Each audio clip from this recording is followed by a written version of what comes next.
Alors, dans le cours précédent, nous avons vu comment se connecter sur SQL Server en utilisant les assistants de Visual Studio. Et maintenant, on va voir comment travailler un petit peu sur la data source qu'on a récupérée ici et comment faire un vrai écran de gestion d'une table. Et comme j'avais expliqué, on va travailler sur la table client. Pourquoi la table client? Parce que c'est la plus simple table. C'est une table qui ne contient aucune clé étrangère. Donc, on va travailler sur le client. Et là, dans notre table client, on a un champ particulier qui s'appelle photo. On va voir tout à l'heure comment on va le gérer. Alors, normalement, je peux supprimer la data grid que j'avais insérée tout à l'heure et supprimer les objets et tout. Mais pour ne pas se soucier avec tout ça, on va créer un nouveau formulaire, ajouter un formulaire que je vais appeler FRM client. FRM client, je l'ajoute et ça va être le formulaire de démarrage de notre programme. Donc là, sur le main de quoi? De programme.cs, au lieu de démarrer avec forme 1, on va démarrer avec FRM client. Très bien. Et sur FRM client, on va créer notre application de gestion de clients. Ça veut dire consulter les clients, ajouter, modifier, supprimer, afficher la photo du client et toutes les informations, se déplacer et tout. Alors tout à l'heure, on avait pris la table client et on l'avait glissée ici. Et ça nous a ajouté tous les objets de connexion avec la base de données, à savoir le dataset, le table adapteur, le binding source et tout ce qu'on avait expliqué. Maintenant, je vais changer l'aspect de ma table. Ce n'est pas une grille, c'est une listbox. D'accord? Si je ne trouve pas ici listbox, je clique sur personnaliser et je la coche. Je coche ici listbox. Donc, je prends le client, listbox, et je le fais comme ça. Alors, pour la pratique, si vous allez suivre cette vidéo et vous allez refaire la même chose, je vous conseille de créer une base de données qui a la même structure. Vous arrêtez ici la vidéo, vous faites une pause, et vous créez une base de données qui a exactement les mêmes champs, la même chose, exactement la même chose. Comme ça, vous allez pouvoir suivre les mêmes étapes, et puis après, vous appliquez ce que vous allez apprendre sur d'autres types de bases de données. Alors, je reviens. Donc là, j'ai une listbox. Donc, il a ajouté ici, quoi? Il a ajouté la dataset, il a ajouté le binding source qui va lier la dataset avec l'interface, il a ajouté le table adapteur qui va ramener les données du serveur vers la table, il a ramené le table adapteur manager, quand je clique sur la disquette, il va mettre à jour le serveur, et il a ramené le navigateur, c'est cette barre-là. Et bien sûr, je peux tester mon application. Voilà, j'ai ici les noms des clients. Maintenant, je vais prendre les clients et je vais choisir détail. Et je vais la glisser ici. D'accord? Et je vais lancer l'application de nouveau. Soufiane, voilà les données d'Yellow. Ahmed, voilà les données d'Yellow. Et les autres, voilà les données d'Yellow. D'accord? Et bien sûr, je peux me déplacer avec ces boutons-là. Je peux ajouter un nouveau, je peux supprimer une personne, je peux enregistrer. Maintenant, si je ne veux pas mettre ici le prénom, je veux mettre le nom parce que apparemment, il met les prénoms. Je ne veux pas voir ici le prénom, je veux voir le nom. Là, vous avez les données, les éléments liés. Donc, cette liste, elle est liée à quoi? Au client binding source, cet objet-là. Et qu'est-ce qu'il affiche? Il affiche le nom. C'est au moment de la saisie que c'est pas bon. Il affiche le nom. Et derrière le nom, qu'est-ce qu'on a? La clé primaire. Parce que lui, il va travailler derrière avec la clé primaire, mais il va afficher le nom. On va le changer par autre chose, par le prénom. Donc, quand je vais lancer maintenant,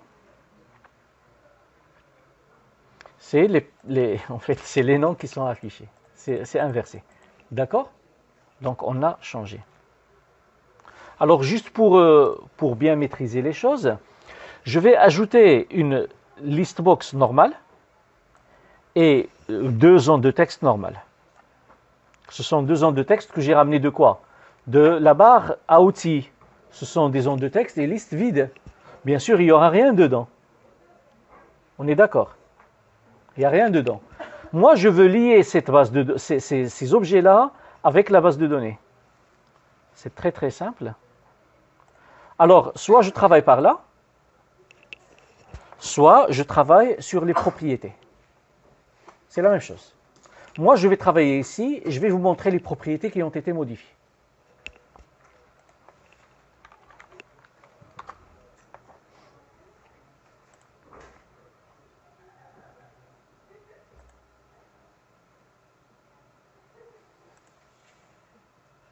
Voilà. Donc, je viens ici, utiliser les éléments liés aux données. Alors, la source de données qui va remplir cette list box, c'est quoi? C'est client binding source. Qu'est-ce qu'on va afficher? On va afficher le nom du client. Et derrière le nom du client, il y aura la clé primaire. Toujours la clé primaire pour value member, pour cette valeur-là. Ça, c'est pour la liste. Pour les zones de texte. Donc là, il n'y a rien. Je ne peux pas le faire par là. Je dois obligatoirement le faire sur les propriétés. Donc ça, c'est textbox 1. Regardez, c'est textbox 1. Et sur la propriété data binding, le texte sera le client binding source, le nom du client. Et celui-là, ça sera le data binding. Le texte, c'est le prénom du client, par exemple. On va tester. Bon, avant de tester, on va voir quelles sont les propriétés qui ont été modifiées pour la liste. Alors, la liste, on a modifié data source.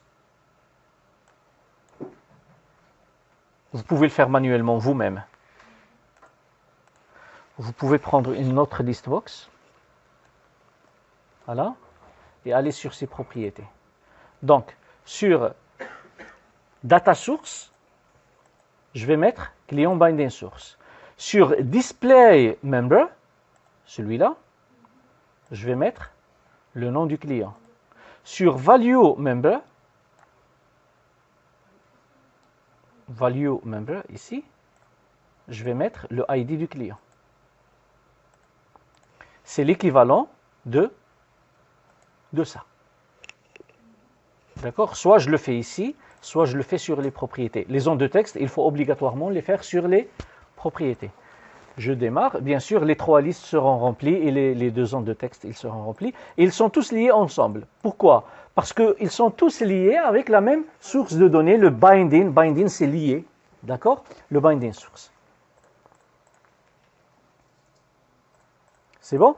Je vais vous ajouter un petit truc et je vous laisse refaire ce que je viens de faire tout à l'heure. Tout ça, bien sûr, je vais l'enlever. Je vais mettre 4 boutons pour le déplacement.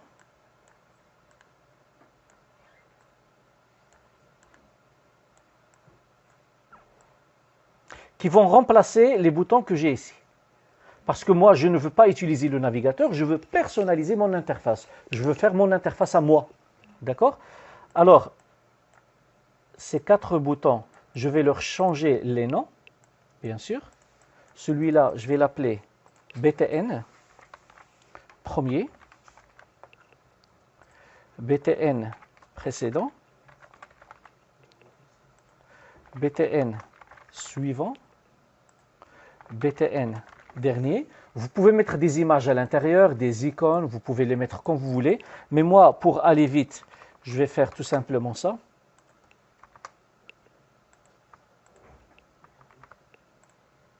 Et je vais les mettre sous la liste.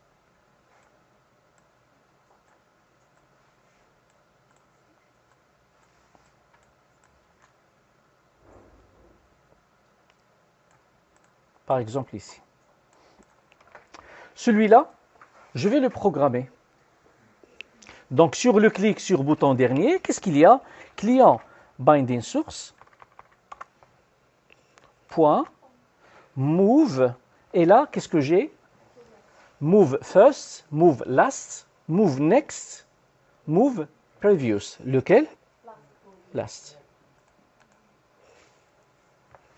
Et c'est une méthode, donc il aura des parenthèses et point-virgule à la fin. Je peux tester. Si je suis là et je clique sur ce bouton, où est-ce qu'il va aller? Au dernier. Et de la même façon, je vais programmer les autres. Alors, je vais arrêter là, essayer de me refaire la même chose.